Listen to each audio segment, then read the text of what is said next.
Okay, so we are live, ladies and gentlemen. And Zedmar, thank you so much for putting us live on the radio. All right, sorry about the delay, sir. I am David Squeezaniki right here on 93.5 WVIP FM. I'm with two major stalwarts in the immigration capacity. They are powerful attorneys. So I want everybody, turn up your radios, get ready to start. Let's just build on the amount of people that's listening and watching. So give me 60 seconds. My attorneys, Conrad Pollock and Nelson Madrid. Let me just rile up the audience, all right? So everyone that's tuning in right now, all right? We are about to get your immigration questions answered, and that's how I'm gonna be jumping it off, all right? So right now, this show is brought to you by the law firm Pollock, Isaac, and DeSico each and every single weekday morning at 9:30 a.m. right here on 93.5 WVIP FM, and also, of course, on Facebook. And don't forget, we're on Saturdays between 6 and 8. I'm pumping up and talking about immigration. I'm talking about personal injury. The same thing on Sundays between 10 and 2. All right. Now, one of the things, ladies and gentlemen, is that, yes, you will get those free phone consultations. But what I'm pushing right now is imploring you to actually hire the attorneys. These are the times that you must use an attorney when it comes to your case. Must. Don't screw it up. Don't mess it up. It's going to cost you more. You're going to get in more trouble. You don't want to be doing your case yourself.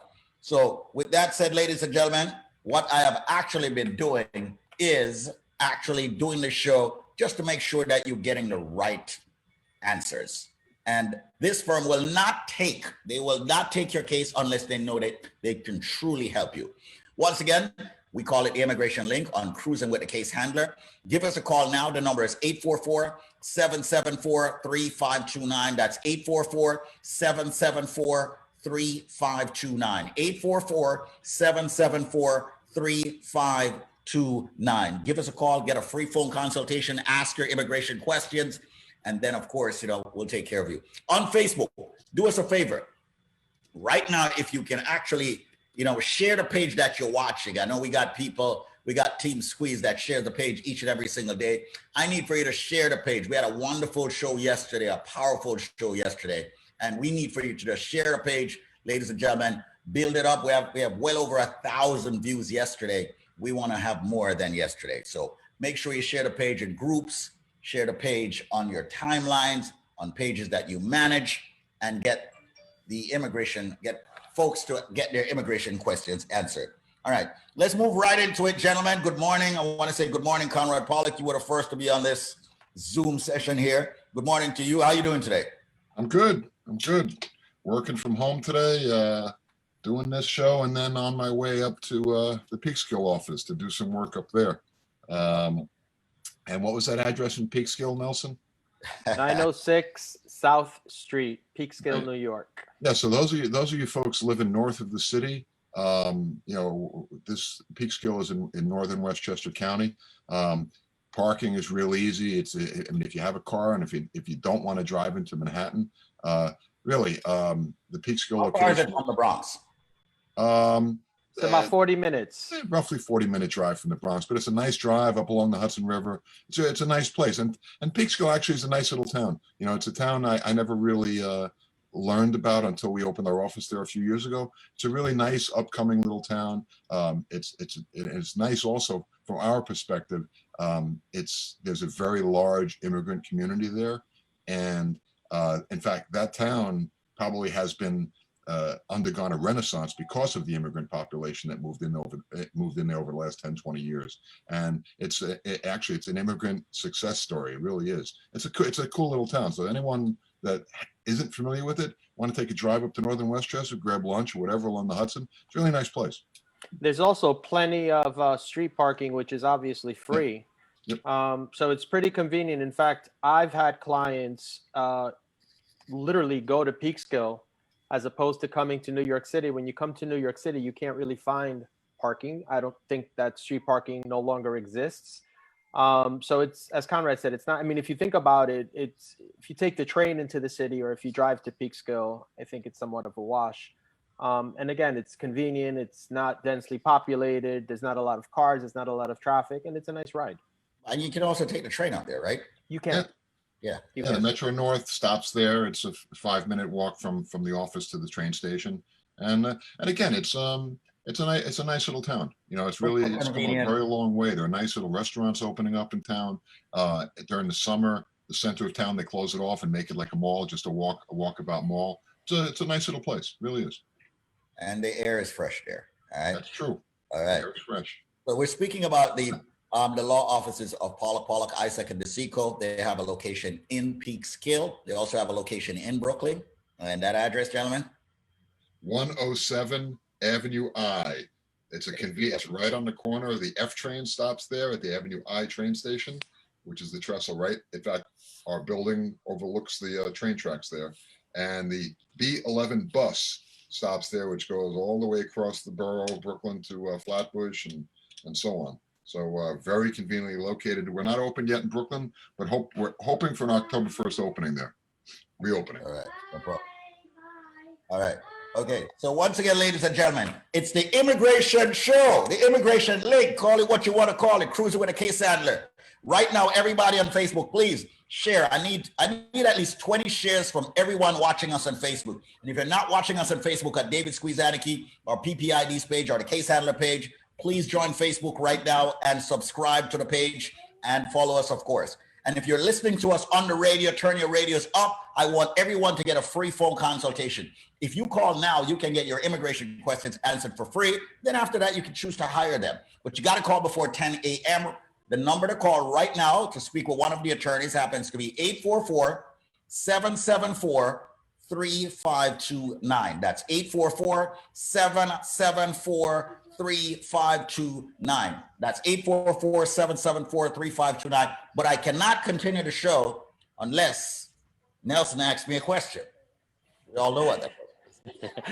Squeeze, are you down with PPID? Come on, you know, I'm down with PPID. Everybody's down with PPID. Conrad's down with PPID. I love that. Everyone on Facebook is down with PPID. Who started that, Adam? I think he did. That's great. It's great. I think he did. I think it's like a shot of energy to the show, but believe me, it does. Speaking about a shot of energy, let's jump right into it, gentlemen. Once again, ladies and gentlemen, I've got two immigration attorneys here. The managing partner, Conrad Pollock, and Nelson Madrid, who has been there for approximately 13 years, give or take.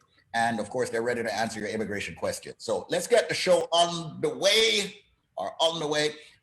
Andre here says, good morning. Does a person has to be employed in order to be a joint sponsor? This is on our Facebook page. Well, typically you want to show a source of income, right? Unless you have millions of dollars in the bank or you own a lot of assets or, typically something a joint sponsor should always provide is a current employment letter, typically last 3 pay stubs and literally typically last 3 years of tax returns. So if you don't have a job, how are you going to be a joint sponsor?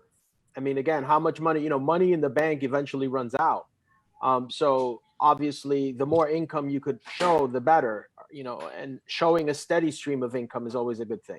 Yeah, look, the short answer to that is 99% of the time, the answer is yes to that question. If you're going to be a joint sponsor, the purpose of being a joint sponsor is to show that you can afford to support the person you're sponsoring. And if you're not working, unless you're a very rich man like David Anarchy, yeah, that's not happening.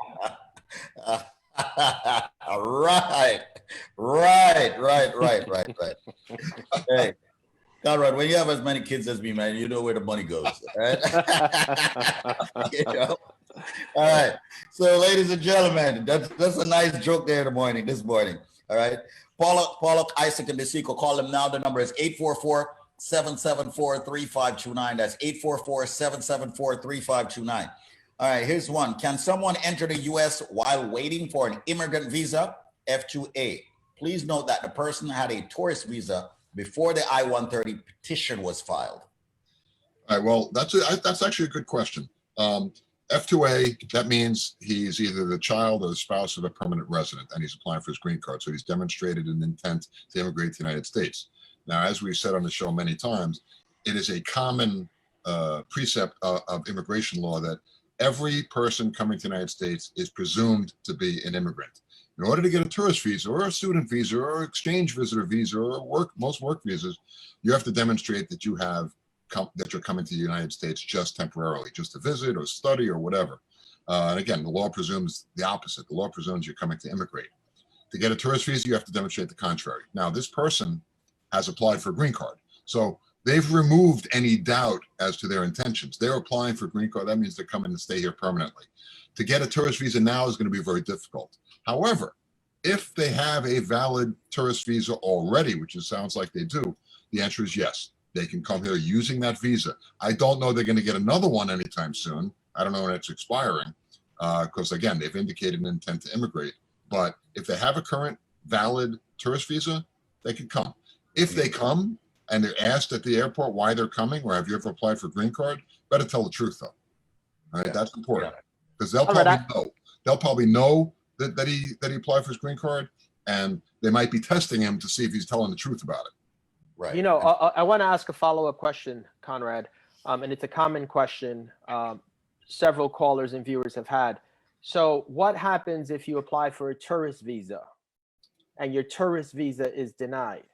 Can you reapply? And if so, how long should you wait before you reapply? Look, most people that apply for tourist visas, of course, depending on where, but the vast majority of tourist visas are denied. The vast majority of applications are denied, especially Western Hemisphere and the Caribbean and South America, for various reasons, including a high instance of fraud in a lot of these places. Most of those visas are usually denied. If you get denied, it's not going to affect you applying for your green card unless you lied, committed some kind of fraud. Typically, you have to wait 6 months to reapply. Gotcha. Good one. Good one. Yes, just validating. We had 1,600 views yesterday on our show. Great show yesterday.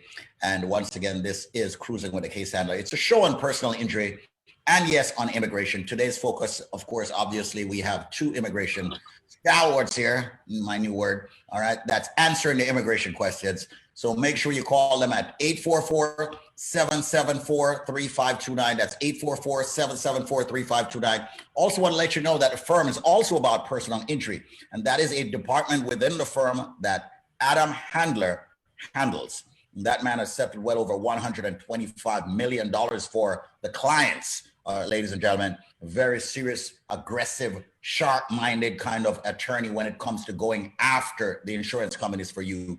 God forbid you get hurt in an accident. So one stop, ladies and gentlemen, multiple departments, and of course, very proficient, competent attorneys at PPID, Pollock, Isaac, and DeSico.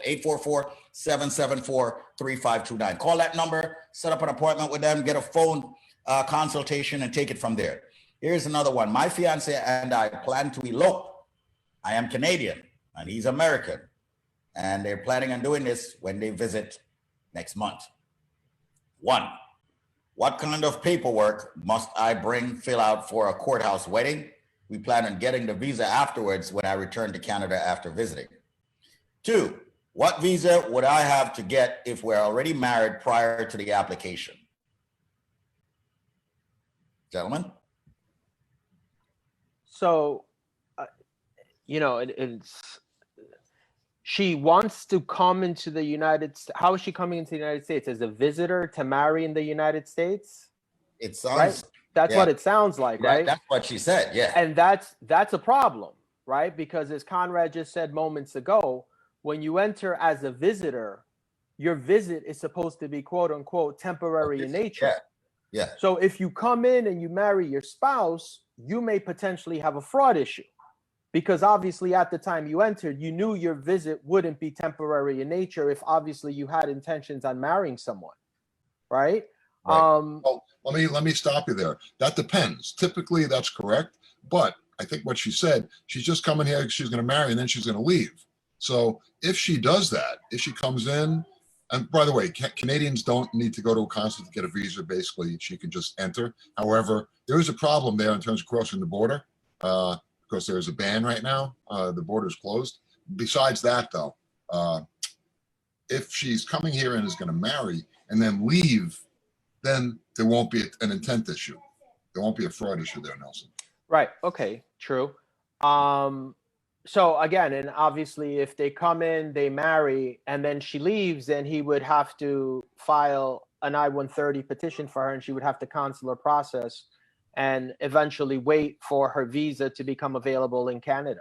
And yeah, that's how she would. It's a little complicated because also it sounds like, look, she's going to come here, marry this guy, and then leave and then apply for a visa, it's not going to happen. All right, you're not going to get a visa after you She get also married. said, what if they were already married prior to the application? Prior to what application? The visa application? What visa would I have to get if we're already married prior? Again, if they're already married, she's not going to get a visa. She can apply for a fiance visa, even though they're already married, but Right. that's a waste of time. I would say just apply for the green card direct. Thing is, she comes here, marries, and then leaves. She's not going to be able to get a visa to come back here, and she may have a problem getting back into the United States once she's married to a U.S. citizen.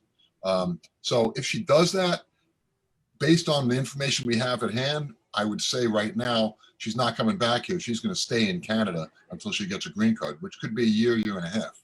This is a situation. This is not something they want to do themselves. You need to call us.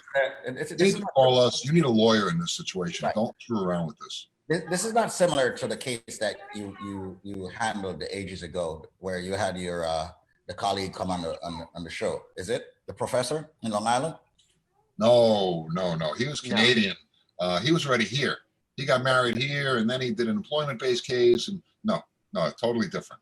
Okay. All right. There you go. Once again, ladies and gentlemen, this is Cruising with a Case Handler, the immigration link version. And we want everyone out there that need to have their immigration questions answered. Call the most powerful law firm, in my opinion, Pollock, Isaac, and DeSico. Get those questions answered. The number is 844-774-3529. That's 844-774-3529. Make that call now, ladies and gentlemen. 844-774-3529. Let's get to another question right now, right here, on, of course, the immigration link version of Cruising with a Case Handler. All right. Hi, if someone made a mistake on the I-485 form that's already submitted to USCIS by mail, how can he fix the mistake? I always tell people. Typically, you can fix that at the interview. And what's the mistake? How significant is the mistake? Did he just misspell his first name, or did he put down? Did he leave out an arrest? You know, really, what's the mistake? So just to answer your question, any mistake typically can be fixed at the interview. There's something that's called timely retraction, right? And basically, you want to correct any error or omission at the first available opportunity that you have. Let me give you an example, which is a case we have right now. A gentleman applied for citizenship in 2016. They asked him if he had ever used any other names, and he said no. In 2019, they scheduled him for another interview, and they confronted him. And at that point, he came clean. Okay, they just denied his application for fraud. Okay, because in 2016, he said he had never used another name. When they called him in 2019, it was literally to confront him with this negative information that they now knew. So that's not timely retraction, right? Because the only reason you're coming clean is because you got caught. Right. So, you know, if he made an error or omission on his 485 when he goes to the interview, it's something that he should immediately try to address and bring to the officer's attention. If he doesn't, if he simply sits back and says, well, I'm not going to say anything unless he asks me, and they later find out, he could potentially have a fraud issue. Okay. Now, you know, even with a fraud or misrepresentation issue, now it hinges on whether or not it's material, right?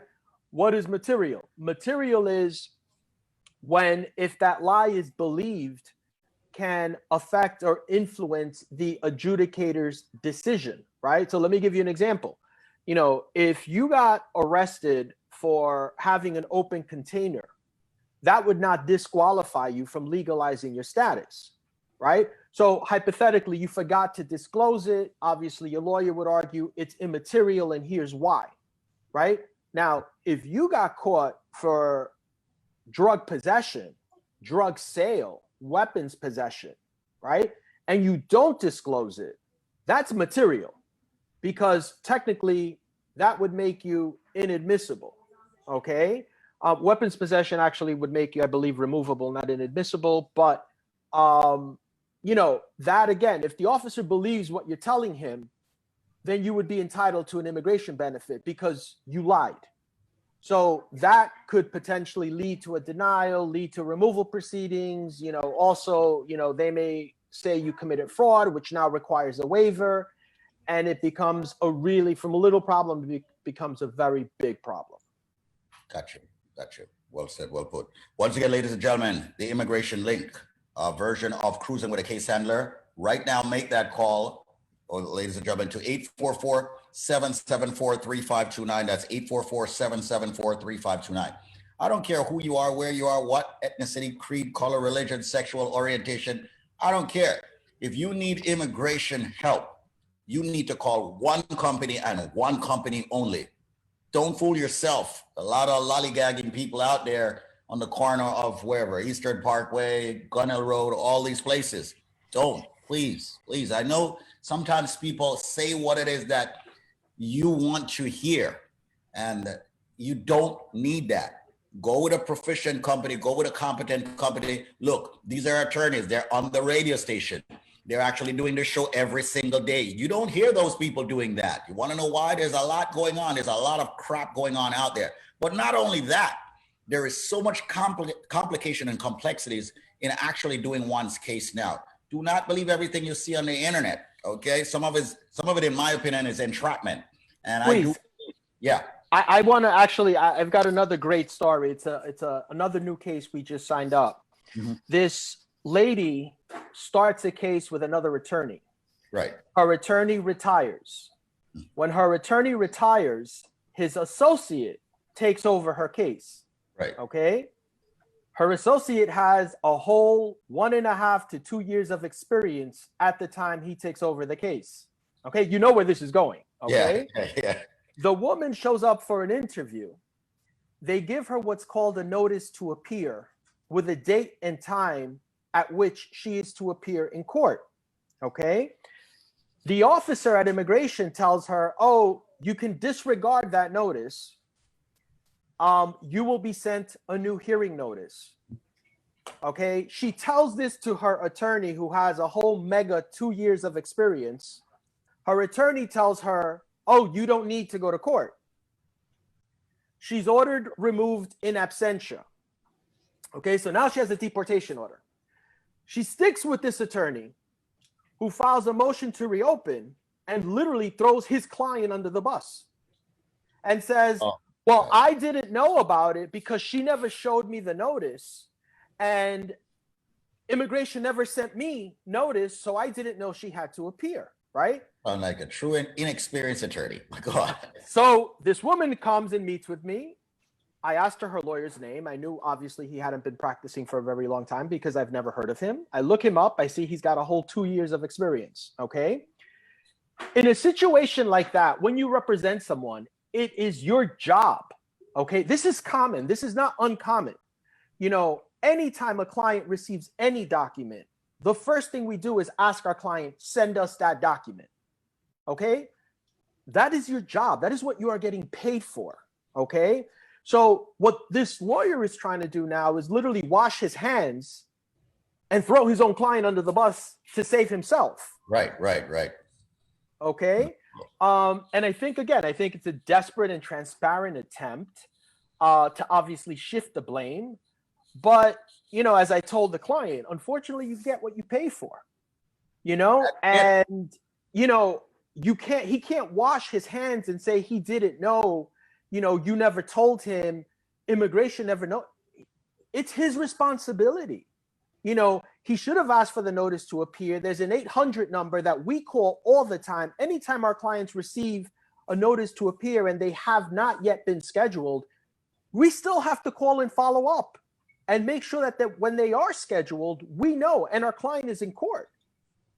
So I wanted to point this out because, again, as you said, people on Flatbush Avenue, on Roosevelt Avenue in Queens, guys, good luck. You're really, really rolling the dice. This is so much more common than many people know and understand. And be careful. Be careful because now, our client is in a tough situation. And basically, I believe it's the lawyer's fault. I believe the lawyer was inexperienced, did not know what to do, did not know how to handle this. And instead of taking responsibility and saying, look, she didn't appear because I wasn't really clear on what I was doing. Instead, he said, well, she didn't tell me. Well, you know, she never showed me. That's not the way to go here. No, it's a common problem. We've been doing immigration work for decades. You know, Google us, you'll see how long the Pollock name has been doing immigration work.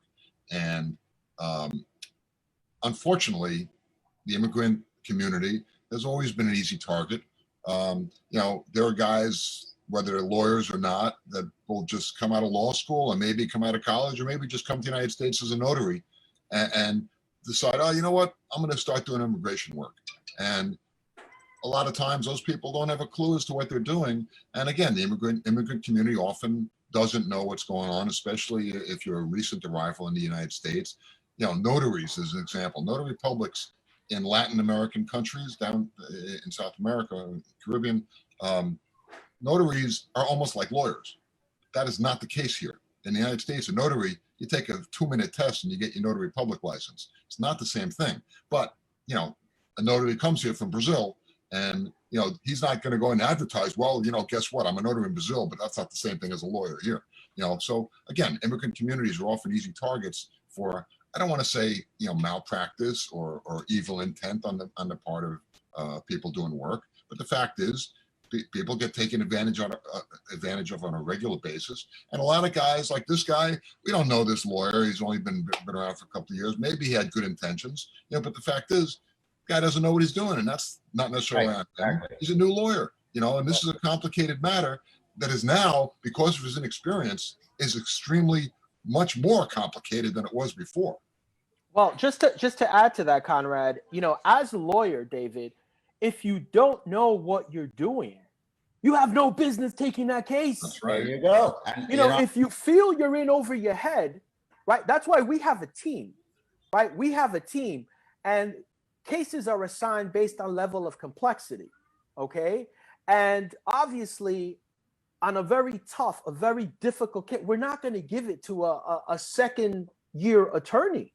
Right. You know, you're going to give it to someone more experienced, who's obviously aware of the pitfalls, who obviously understands and knows what's happening.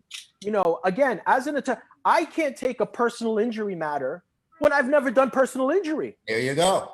There you go. And that's one of the reasons why I love ppid. All right. And to be honest with you, over the past, 7-8 months, you guys have demonstrated that you are true to your word. You will not take a case if you can't help a client. You're not going to take anyone's money if you can't help them. And that's what we need. We need that honesty. We need that depth, that experience. And as Conrad noted, you guys have been around for decades, 60 years. Okay, the law firm has been around. All right. So I am saying to everyone out there, before we get to the top of the hour, call them now. Get a free phone consultation, speak with them, and then hire them. Don't just listen to your mom and dad and the Uncle Tom and Auntie Jenny and all of these people and the consultant down there, or your pastor who is doing your, saying, I can do your immigration, and because you're a pastor, you're doing it. Come on, you're going to screw it up. And that's what I've been trying to tell people, and I get the calls, and then I got to call Nelson. I got to call the Conrads. I got to put it in the chat group. Oh, this person screwed this up because they did this and they didn't listen. Here's what I'm saying. Dial this number now. Store this number now. 844-774-3529. It's serious when it comes to immigration. It's a minefield. 844-774-3529. That is 844-774-3529. Continue listening on my Facebook page and PPID. It's 10 o'clock. All right. So great one there, gentlemen. Your admonition or your warning just now is particularly important right now because filing fees are going up on October 2nd. All right. That's 2 weeks away. If you're filing for citizenship, right now it's $725 to pay the filing fee. In 2 weeks, it's going to be like $1,400. All the filing fees are going up in 2 weeks. Time's running out, folks. If you're planning on filing a case, you really need to get it in. And guess what?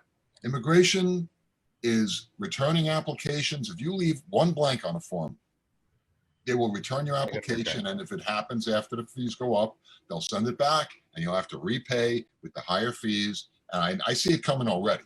Every time there are filing fee increases, we see it. All right. It's also Conrad, there are so many changes. Yep. It's hard for us as lawyers to keep track of.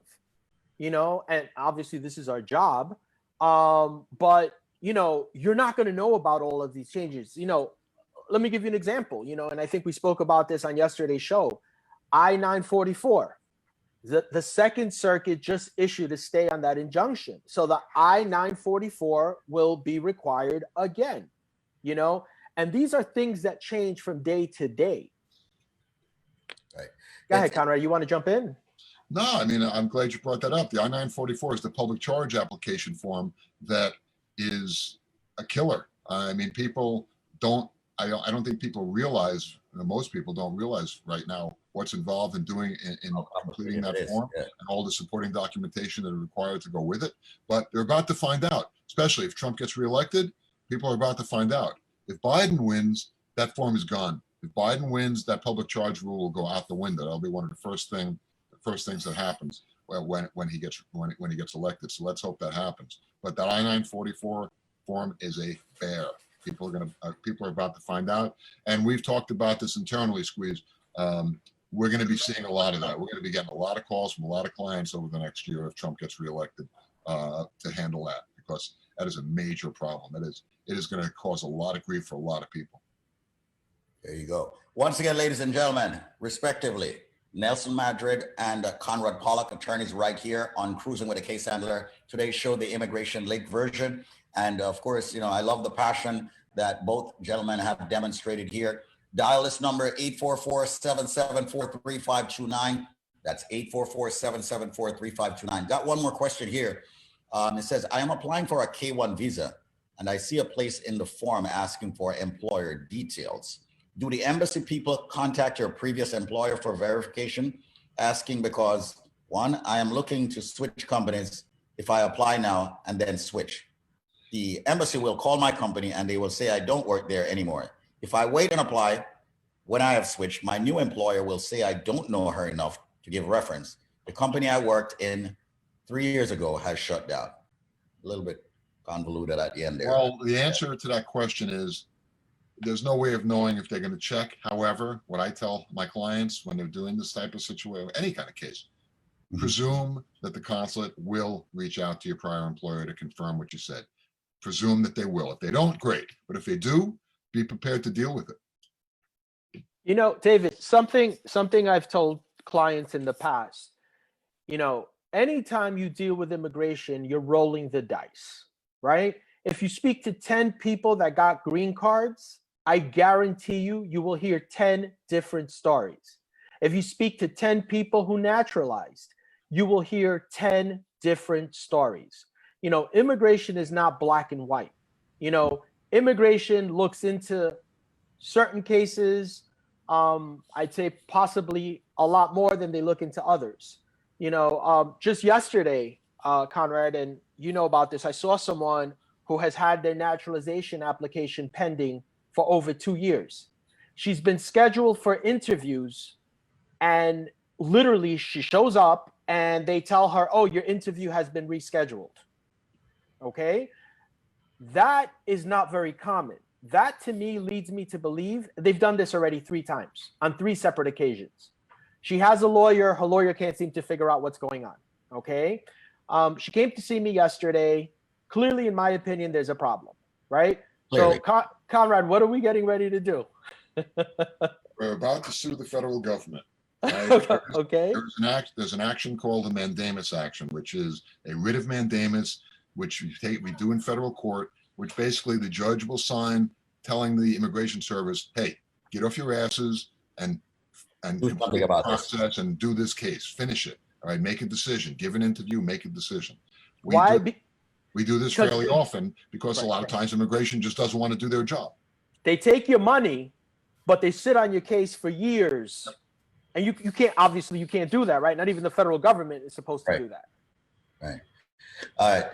Once again, ladies and gentlemen, that's Nelson and Conrad, our attorneys for the day. I got to squeeze one in from one of our avid viewer here, and that is Raquel Stone. She says, hi guys, I am already documentary qualified and waiting for an interview from the embassy in Jamaica. Is it still risky to travel at the moment? I would love to visit my spouse for 2 weeks. I don't understand. Where is she?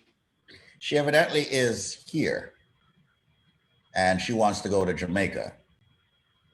Hi, guys. I don't know what her status is. If she has a visa to travel back and forth, I don't see a Hi, problem. guys. I'm already documentary qualified and waiting for an interview from the embassy in Maybe Jamaica. not. Oh, it sounds like she's in Jamaica.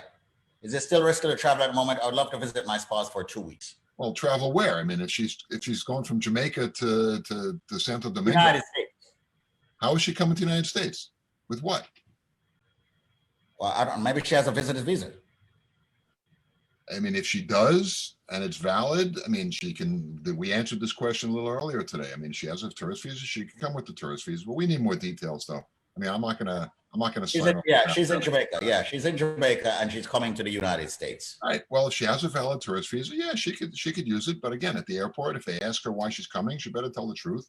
And if they ask her, "Have you ever applied for your green card?" she better tell the truth. There you go. We spoke about this before, David. You know, at the airport, CBP can literally go through your cell phone. Right. So in other words, if she comes through, anything can happen. They can question her. They can give her a secondary inspection, all of that. So she's just taking it. And take away her computer, her laptop, her iPad, and go through everything to see if she's been working here, to see whatever. And if they catch her, that's going to cause substantial complications for her immigration case. They could technically cancel her visa on the spot and deny her entry. Anytime anyone who is not a citizen is trying to enter the United States, it's called seeking admission. They are basically knocking at the door and asking to be let in. It doesn't necessarily mean they're going to let you in. Hence, though that's who Customs and Border Protection are, right? Those are the officers that determine whether or not they're going to let you in. So again, as I said before, you speak to 10 people in a similar situation, you're going to hear 10 different stories. Okay. Anytime you deal with immigration, nothing is clear cut. Nothing is black and white. You know, there's a lot of gray. Okay. This has been a great show. I mean, I love the views. I mean, Facebook has soared yesterday, soared today tremendously. I want to say thanks to everyone, especially the Denisa Joseph, the Raquel Stones, the Carol Anderson, the Lindas, everybody for sharing the page with so many people. And thank you all so much for putting in the numbers in on Facebook. Keep doing that for us, the number for the firm Pollock, Isaac, and Nasico. And what do we take away from all of this? What I take away and what you should take away is the fact that you should have the attorneys at PPID handle your case. Don't do it yourself, all right? We've been saying it. We're genuinely trying to make sure that you don't get yourself in trouble. Don't screw up your situation and your status more than it is here in the United States, all right? Or getting to the United States. Now, the number once again is 844-774-3529. That's 844-774-3529. Make the link, make the call, make the connection. They are here for you. As you can tell, they're very passionate. They don't play around. They want to actually help you, all right? Andres, this is a follow-up question from the guy who asked about the sponsorship earlier, gentlemen. Andre says, how many person can you have as a sponsor? Well, it's typically anytime someone petitions for another, the petitioner always has to provide an affidavit of support. Typically, there's one joint sponsor. If you have, I mean, I'm not sure I even understand the question. Why would you want more than two joint sponsors? You know, either you have the income or you don't. And if the person doesn't have the income, find somebody that does. You know, having 5 joint sponsors isn't going to help the situation. You don't need 5 joint sponsors. You need one person that has the financial means to support you. Yeah, but here's a perfect situation, Squeeze. Also, here's a guy who's doing the case himself and has all these questions. So what's going to happen? He's going to roll the dice and he's going to get the interview and they're not going to have enough income. And guess what's going to happen? Case is going to be denied. All right, it's going to go for administrative. Come on, Andre. Come on, Andre. You know better, man. You've been listening and watching this show. You know better than to be doing this yourself. You know, don't do David, it, brother. And something a lot of people don't understand, right? There is a paper trail, right? So they already know if you happen to reapply, they will know that you've already applied once, that it was denied. Right. You know, it's not going to get easier. You know, they will probably look at your case a little more carefully because clearly you don't know what you're doing. Let me throw another a wrinkle into this particular story.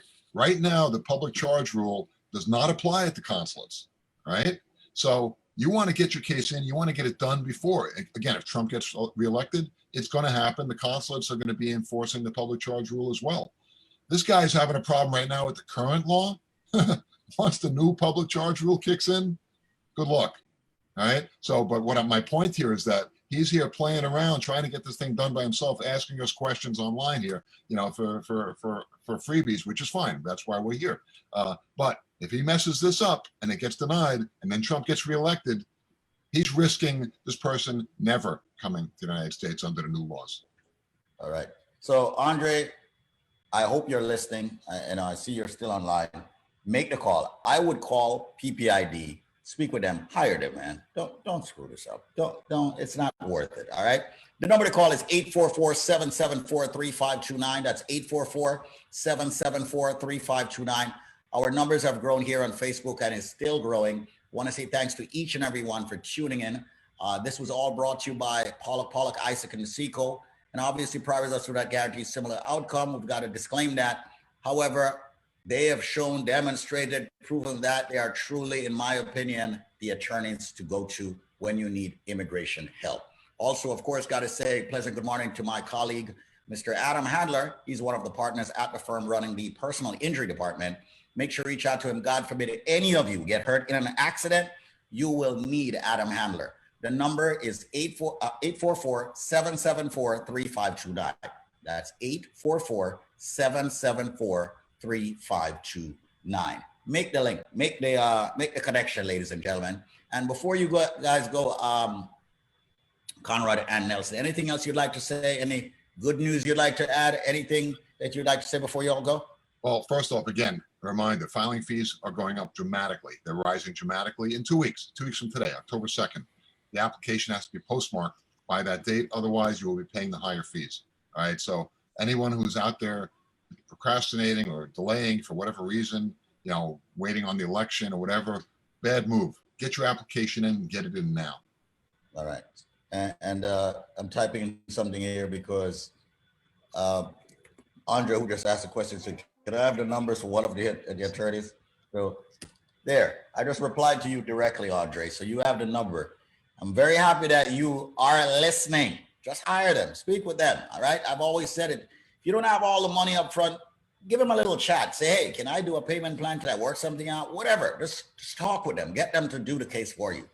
Squeeze. Yeah. Something that I tell a lot of my clients, right? You pay me to stress out, right?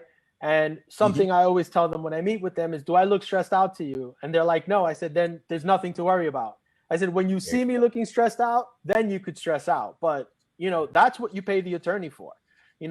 Again, there's a big difference between having many years of experience and just coming out of law school. There's not many movies we haven't seen at this time. You've got Conrad, right? So if I can't figure it out, I've got Conrad to go to. I've got Alan with 50 plus years of experience to go to. Somebody has the answer internally. Okay. Yep. And I think it's important. That's what you want. You want the experience because the experience speaks for itself. You can't make up these years of experience. I could tell you a story. I could make up a story. I can't make up the fact that, we have, what is it, Conrad? Close to 100 years of experience, right? Or more, right? In immigration, in just immigration. If you add Alan Kay in, yeah. 100 years of experience. Yes. Unbelievable. Once again, great show, gentlemen. Maybe we should, I'm quite sure the listeners, I can let them hear this. Maybe we should speak with Adam, and I think we should just alternate the days. It's phenomenal. I see where our numbers soar when we focus on immigration or when we focus on personal injury. More engagements. When you get that case handler guy on, he eats up all the airtime. He doesn't shut up. He's gonna come back at you, man. He doesn't shut up. We can't get a word in when he's here. We have had in excess of 60 engagements, and that's phenomenal on record. So Squeeze, I'm sorry, before we go, just very quickly, all right? Conrad, I just sent an email before we went on. What am I doing this weekend? Where am I going? Nelson is going to picturesque Hudson County Jail to visit a client of ours who's locked up and needs some in-person advice and guidance. So yeah, so Nelson will be spending the day in jail tomorrow. Okay, and this is, you know, I mentioned this, right? And I put this out there because that's who we are and what we do. Right. Hudson County Correctional. Okay, and you know, as Adam regularly says, you know, we treat you like family. Absolutely. You know, and sometimes a phone call is just not enough. You know, there's I think a sense of calmness that comes when a person actually sees their attorney up close and personal, and their attorney is actually able to address all of their questions and concerns. And that's the reason why I say hire the attorneys. I do not ever believe that if you have a case that needs to be handled, that a phone call is ever enough. You need to actually retain the attorneys. Yes, you need to see them, but you need to more so retain them and let them handle the situation. Just make that connection, ladies and gentlemen. They have invested, you know, like I said, just about 8-9 months, okay, of free time. You're talking about attorneys giving free time? It's completely unheard of. And they have done that for you. So who should you go to? You need the help, go with them. The number is 844-774-3529. I want to remind you, if you get hurt in an accident, you only need one man, and that's Adam Handler at the firm ppid, the case handler, the shark, whatever you want to call him. All right, but just make sure you call his number, 844-774-3529. Thank you so much, Conrad. Thank you so much, Nelson, respectively. We call him the Maestro and the Maverick. And you heard him speaking about Nelson going to jail tomorrow. He's visiting a client in jail. That's because when it comes to anyone who have ever been arrested in any capacity and is seeking immigration benefits, you need the Maverick. That's Nelson Madrid. And you need the firm, PPID. 844-774-3529. That's 844-774-3529. Thank you so much. But remember, hire PPID. 844-774-3529. Have yourself an amazing weekend, everyone.